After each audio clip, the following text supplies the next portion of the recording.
Hi and welcome to the next episode of StoryTime with the storyboard. We're working our way through the Bible. Last week we saw here's Joseph.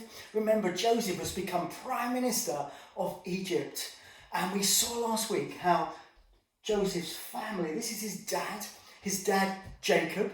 And Jacob discovers after something like 22 years that Joseph is not dead, but he is very much alive and that God has been with him.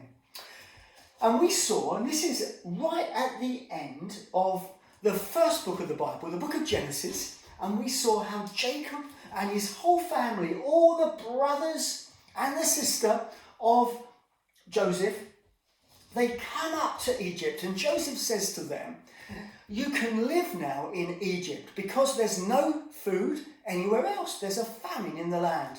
The king, like Joseph, he made him his right-hand man. And so Joseph is in charge. And he said to Jacob, his dad, and all his brothers, who were, remember what their job was? They were shepherds.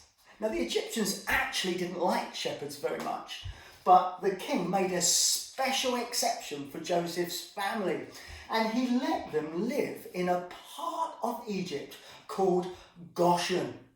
And so at the end of the first book of the Bible, the family of Joseph, Jacob and sons and Joseph are all living in Egypt, and things are good for them. They probably had their own houses at this time. They were no longer living in tents.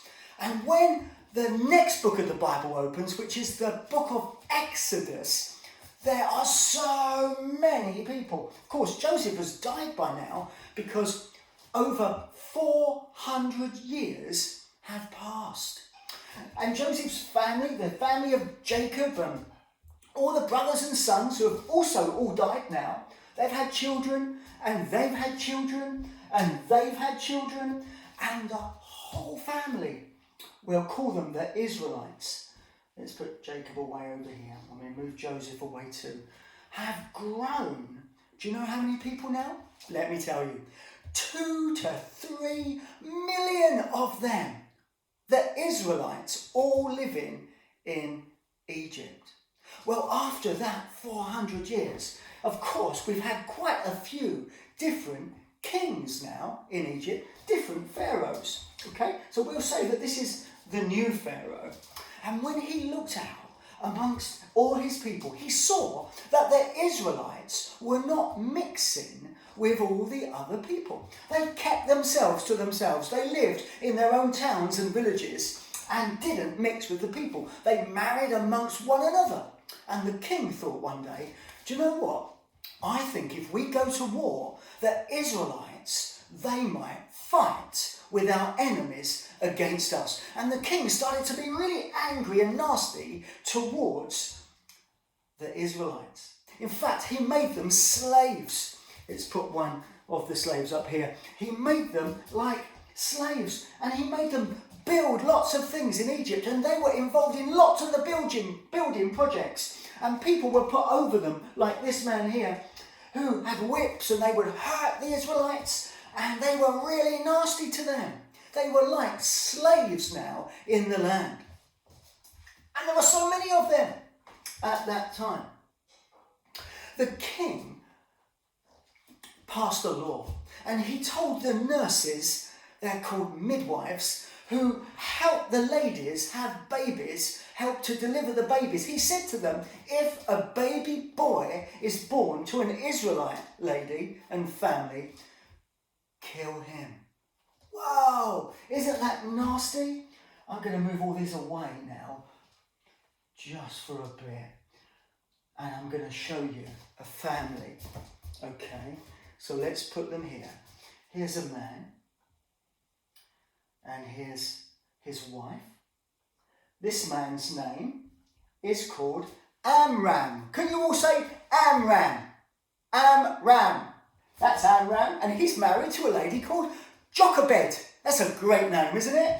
Jochebed. So here's Amram, and here's Jochebed. Okay, now they had 2 children. They had a daughter who possibly was a teenager. I'm not sure. Her name was Miriam. Say Miriam. Fantastic. And they also had a smaller boy. And I want you to pretend, I'll put him here, but I want you to pretend that he is only 3. Okay, he looks a bit older, doesn't he? But he's only 3. His name is Aaron. Now the king passed another law because you see the nurses weren't killing the babies. And this is the law that he passed. He said this, right, if a baby boy is born to the Israelites, he is to be thrown in the river Nile. Now the river Nile is the massive river, the biggest river in Egypt. And it was huge. Now here's a little bit of it here. Okay, the massive river Nile. So all the baby boys were going to be drowned in the river. And the reason the king did that is so that there would be no boys or men when they grew up. So the ladies had to marry Egyptian men, and that way he would not allow the Israelites to be separated, but he would mix them up with all the other people. At that time, Jochebed had a baby. Here he is. I'm not going to tell you his name, but I'm going to put him over here. Okay, there's his brother and sister, Miriam and Aaron. And they loved this baby, of course. And Jochebed and her husband Amram, they hid him for 3 months because they didn't want him to die. But it was really hard to hide a baby for too long, isn't it? Because they make a lot of noise and they cry. So the Bible tells us that after 3 months, Amram and Jochebed had a plan. And what they did, they got this basket, okay, we put it here, and they put the baby in this basket, and they made sure that it was waterproof, it wasn't going to sink. And they put the baby in the basket, we put the lid on, like that. And Mum, we'll put her over here, and Dad. Mum said to Miriam, I want you to put the basket amongst the bulrushes, the weeds, and like the plants on the River Nile, just in the place where the princess often comes down to wash and have a bathe. And I want you to stand there and keep watch and look after your brother. And so Miriam hid, we'll put her over here. She hid and she kept watch to make sure her brother was all right. And the Bible tells us that when that happened, the princess, the king's daughter, came down to bathe. And she had some of her ladies, her friends, who were looking after her with her.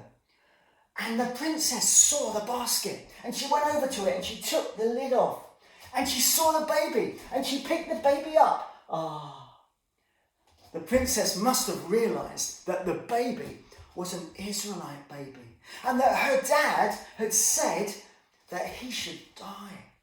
But she fell in love with the baby. At that moment, I'm getting excited, aren't I? At that moment, Miriam came up to the princess. We'll put her straight because she looks crooked. There we are. She came up to the princess and she said, Princess, would you like me to find someone to look after the baby for you? And then when he's old enough, he can come and live in the palace and grow up as your son. And the princess thought that was a great idea.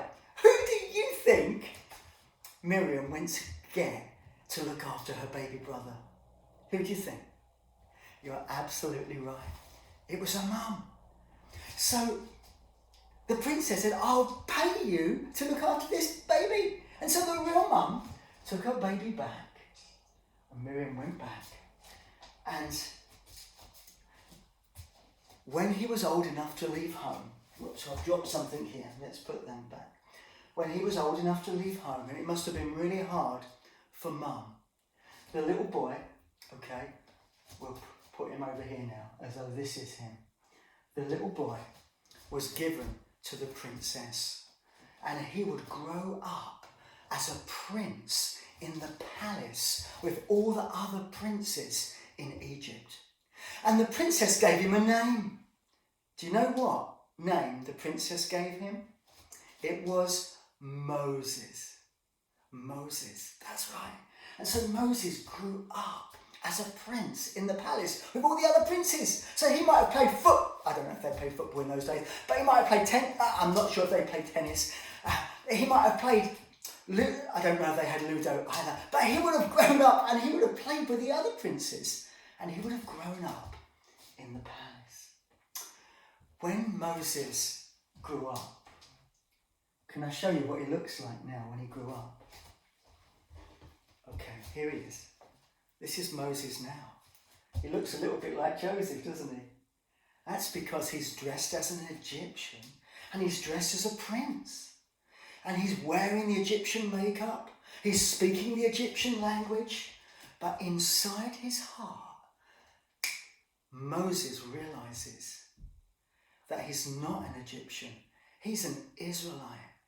And he would often go out and he would look at all his people, how they were being whipped and beaten and treated badly by the Egyptians and making to do all the work and all the building. And inside Moses' heart, something began to stir. And I think Moses began to think, maybe I'm the one that God wants to use to set my people free from Egypt so they can go back to the promised land, which is today called Israel. And there they can live just like God had promised Abraham all those years before. And then the Bible tells us that one day when Moses went out to look, he saw an Egyptian fighting one of his own people in Israel who was a slave. And the Egyptian beat him and was hurting him. And Moses was so angry that he started to fight the Egyptian. And he killed him. And he hid his body. And he thought, no one knows what I've done. But the next day when Moses went out amongst the people, some of his own people pointed at him and said to him, you're the one who killed the Egyptian. Moses knew that what he'd done had been found out. He was worried. He was scared. Do you know what Moses did? He left Egypt. He ran away. He no longer was going to live in the palace with the other princes. He would run away. Next week, I'm going to tell you what happened when he ran away. Look forward to next time. See you soon. Bye.